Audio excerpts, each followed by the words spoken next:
যে কেন প্রতিবাদ করছি এটা আপনারা জানেন।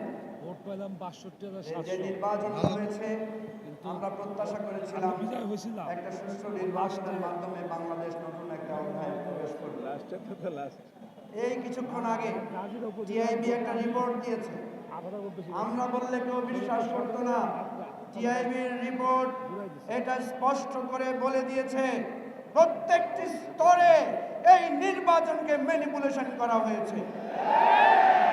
জাল ভোট, নির্বাচনের ফলাফল পরিবর্তন করা, ভোটারদেরকে কেন্দ্রে প্রবেশে বাধা দেওয়া, এইভাবে প্রত্যেকটি স্তরে অর্থের বিনিময়ে ভোট কিনে এই নির্বাচনকে কলুষিত করা হয়েছে।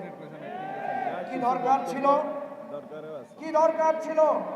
জনগণের রায় যদি আপনাদের পক্ষে থাকে হয়তো আপনারা কিছু সিট কম পেতেন, কিন্তু এত অধৈর্য হয়ে গেলেন।